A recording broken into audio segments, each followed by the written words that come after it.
Hello everyone, मैं हूं आपका एजुकेटर शुभम अग्रहरी। और आज हम बात करने वाले हैं एक ऐसे चैप्टर की जो आपको बहुत ज़्यादा दर्द देता है, जिसका नाम है त्रिकोणमिति। त्रिकोणमिति का पहला पार्ट मैंने अपलोड करके रखा हुआ है, आप प्लेलिस्ट में जाकर देख सकते हैं। अगर आप त्रिकोणमिति को अच्छे से समझना चाहते हैं तो पहले पार्ट को ज़रूर देखिएगा, क्योंकि मैंने उसमें त्रिकोणमिति के बेसिक्स को बता रखा है और तो और न्यूमेरिकल्स भी करवाया हुआ है। तो चलो यार शुरू करते हैं। मैंने पहला क्वेश्चन करवाया हुआ है, इसलिए आज हम लोग बात करेंगे दूसरे क्वेश्चन से। ठीक है, यहाँ पे लिखा है आकृति 8.13 में tan p minus cot r का मान ज्ञात करना है। देखो, एंगल p कहाँ पे है? यहाँ पे है, और एंगल r यहाँ पे है।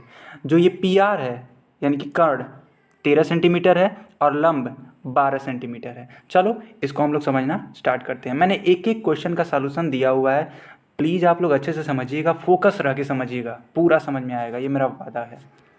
देखो, सबसे पहले लिखा हुआ है tan p, लिखा है ना। तो tan थीटा बराबर क्या? यहाँ से हम लोग tan थीटा का मान निकालते थे लंब बटे आधार। देखो मैंने वही लिखा हुआ है, यह ट्रिक आप लोग याद कर लीजिए। ठीक है, आपको 6 अनुपात जो साइन कॉस टैन, ठीक है, कॉट सेक और कोसेक हैं, आराम से याद हो जाएगा।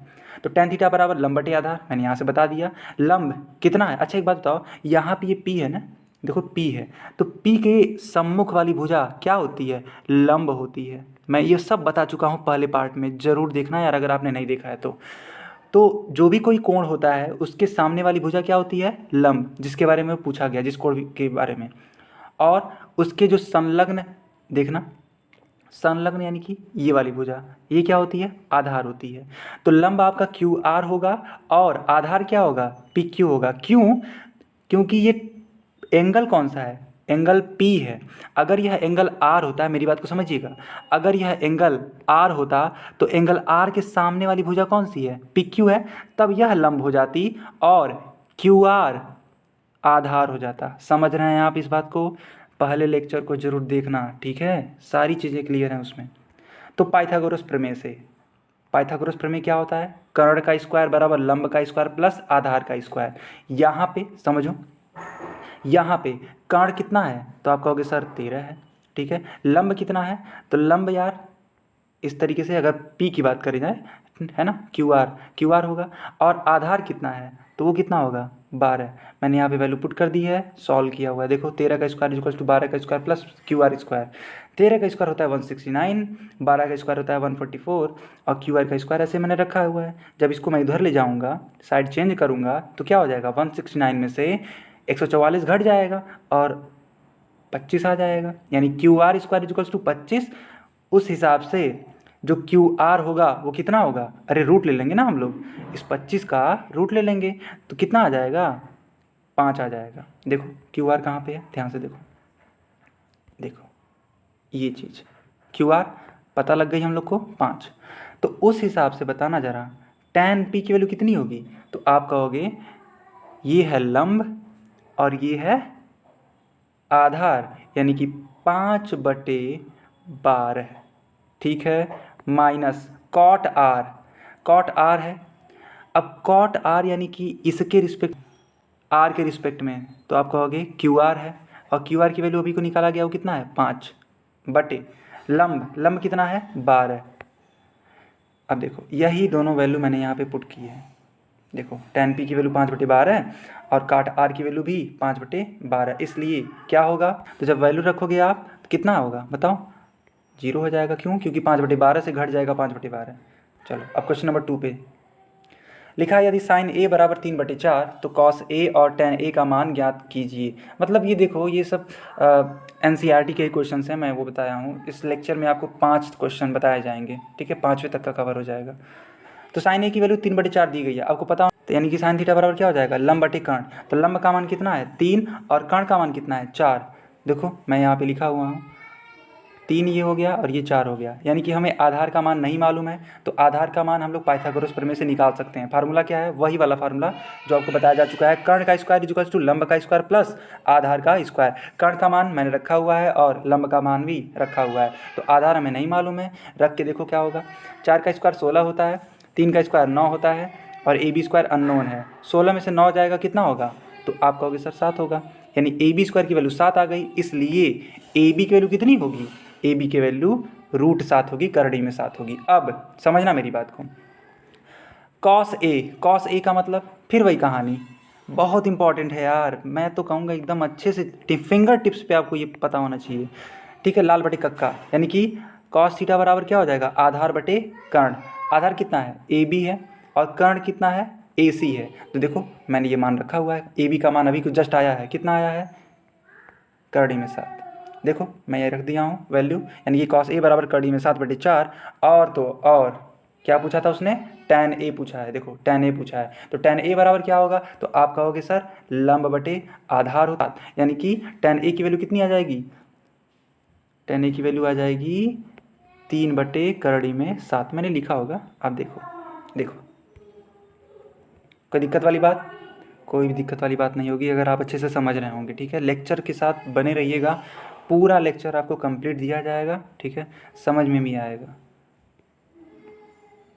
क्वेश्चन नंबर 4 की तरफ चलते हैं। सब एनसीईआरटी के क्वेश्चन एकदम सीरियल वाइज मैं करवा रहा हूँ, कुछ भी मैं छोड़ने वाला नहीं हूँ, हर एक चीज़ को सीरियल वाइज पढ़ाया जाएगा, चिंता मत करिए आप, बस लेक्चर के साथ बने रहिए, अच्छे से पढ़ते रहिए, और हाँ फोड़ते ज़रूर रहिए, ठीक है। फोड़ने का मतलब ये है कि आपको अच्छा से अच्छा एग्ज़ाम में अपने करना है, आ रही है बात समझ में। लिखा यदि 15 कॉट ए बराबर 8 हो तो साइन ए और सेक ए का मान ज्ञात कीजिए। 15 कॉट ए बराबर दिया है 8, उस हिसाब से कॉट ए की वैल्यू कितनी होगी, तो यार 15 को उस साइड लेते जाओ, यानी कि कितना हो जाएगा 8/15। अब वही सेम कहानी है, देखो tan थीटा बराबर होता है लंब बटे आधार, तो कॉट क्या होगा, जस्ट इसका अपोजिट, यानी कि आधार बटे लंब। तो आधार की लंबाई कितनी होगी 8, और लंब कितना होगा 15। तो देखो आधार मैंने 8 लिखा और लंब कितना लिखा 15। अब पाइथागोरस का प्रमेय यूज करो, यानी कर्ण का स्क्वायर बराबर लंब का स्क्वायर प्लस आधार का स्क्वायर। कर्ण की वैल्यू है 15 और आधार की वैल्यू है 8, तो 15 का स्क्वायर होता है 225 और 8 का स्क्वायर होता है 64। मैंने दोनों को ऐड करा 289 आ गया, इसलिए जब आप रूट लोगे तो कितना आ जाएगा 17, यानी कर्ण का मान कितना हो गया 17। देखो मैंने लिखा हुआ है, अगर विजिबल ना हो तो समझ जाना ये 17 है, ओके। चलो अब उसने पूछा क्या है सवाल, देखो यार साइन ए और सेक ए हमें बताना है, तो साइन ए बराबर क्या होता है आप खुद सोचो, इस वाले फार्मूले का यूज करो। साइन ए कितना होता है, तो आप कहोगे सर लंब बटे कर्ण, तो लंब कितना है 15 है, कर्ण कितना है 17 है, तो साइन ए का मान आ जाएगा 15/17। और सेक ए कितना आएगा, तो सेक ए आपको पता होना चाहिए कि यह कॉस ए का उल्टा होता है। लेक्चर 1 जरूर देखना मेरे भाई, सब कुछ बताया गया उसमें। तो सेक ए होता है कॉस का उल्टा, यानी कि कर्ण बटे आधार होता है। तो जब कर्ण बटे आधार होगा तो कर्ण का मान है 17 और आधार का मान कितना है 8। बस यही मैंने लिखी है, देखो ये वैल्यू सारी चीज़ें 17/8 और साइन ए बराबर 15/17, बहुत ईजी है ना। त्रिकोणमिति आपको ऐसा सिखा दूंगा ना, आपको फिंगर टिप्स पे आ जाएंगी चीज़ें, बस लगे रहो बने रहो। क्वेश्चन नंबर 5, यदि सेक थीटा बराबर 13/12 हो तो अन्य सभी त्रिकोणमितीय अनुपात परिकलित कीजिए। एक्चुअली होता क्या है, देखो 6 त्रिकोणमितीय अनुपात होते हैं, जिसमें मैं नाम गिनवा देता हूँ, sine theta, cos theta, tan theta, cot theta, sec theta और कोसेक थीटा। तो यहाँ पे सिर्फ एक दिया है, तो बाकी कितने बचे 5। आप लोग को 5 अन्य वैल्यूज़ को बतानी है, ठीक है। देखना सेक थीटा बराबर है 13/12, यहाँ इस चीज़ को यूज करो तो कितना होगा, कॉस थीटा बराबर होता है आधार बटे कर्ण, तो सेक थीटा बराबर कितना होगा, तो आप कहोगे कर्ण बटे आधार। तो कर्ण का मान कितना है 13 और आधार का मान कितना है 12। देखना कर्ण का मान 13, रुको मैं इरेज कर देता हूँ, रुक जाओ। कर्ण का मान देखो 13 और आधार का मान 12, इसका मतलब हमें क्या नहीं मालूम है, हमें लंब नहीं मालूम है। एक्चुअली मैंने ये निकाल के लिखा हुआ है, देखो कैसे निकालते हैं। कर्ण स्क्वायर बराबर होता है लंब स्क्वायर प्लस आधार स्क्वायर, एकदम सेम चीज़, एकदम आपको रट जाएगा, ये सारी चीज़ें आप सीख जाएंगे, है ना। मैं इतना बार ये सब करवा दूंगा कि आपको रटने की जरूरत नहीं पड़ेगी, एकदम सीख जाओगे अच्छे से। कर्ण का स्क्वायर है 13 का स्क्वायर, समझ रहे हो, कर्ण की वैल्यू 13 है, मैंने स्क्वायर कर दिया इस तरीके से। लंब का मान हमें नहीं मालूम है, और आधार कितना दिया हुआ है 12 दिया हुआ, तो 12 का स्क्वायर कितना होता है 144, और कर्ण का स्क्वायर यानी कि 169।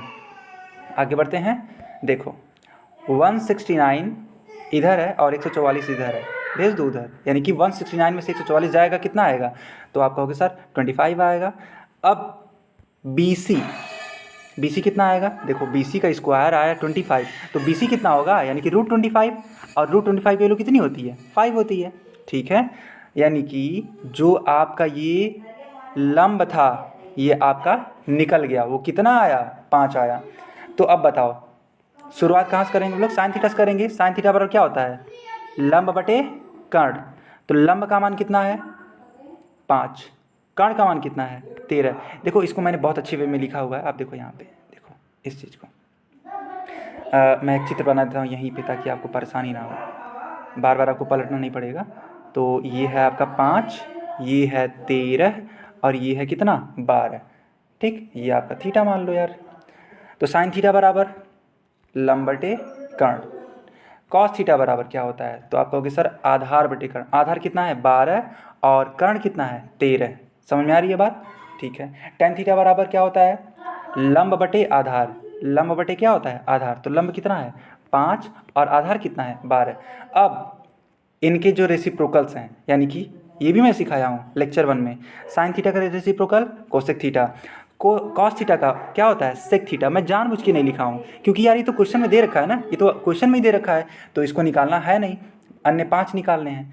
टेन थीटा बराबर, सॉरी, टेन थीटा का रेसिप्रोकल, रेसिप्रोकल मतलब होता है उल्टा, है ना। टेन थीटा बराबर हो जाएगा 1 बटे कॉट थीटा, यानी कि उसको रेसिप्रोकल संबंध बोलते हैं, व्युत्क्रम संबंध, हिंदी में बोलते हैं व्युत्क्रम संबंध। तो टेन थीटा बराबर 5/12, इसलिए कॉट थीटा बराबर 12/5 कर। ये जो चीज़ें हैं ये पलट देनी है, 5/12 है तो 12/5 कर देना है। समझ में आई बात? आई होप ये लेक्चर आपको समझ में आ गया होगा। तो फिर देर किस बात की, जल्दी से दबा के लाइक, सब्सक्राइब और शेयर कर दो यार, ताकि मैं और भी अच्छे अच्छे कंटेंट आपके लिए बना सकूं। और अगर आपका कोई सजेशन हो तो प्लीज़ कमेंट ज़रूर करिएगा। तो नेक्स्ट लेक्चर में मुलाकात होगी, तब बात करेंगे। तब तक के लिए पढ़ते रहो और फोड़ते रहो। Love you 3000।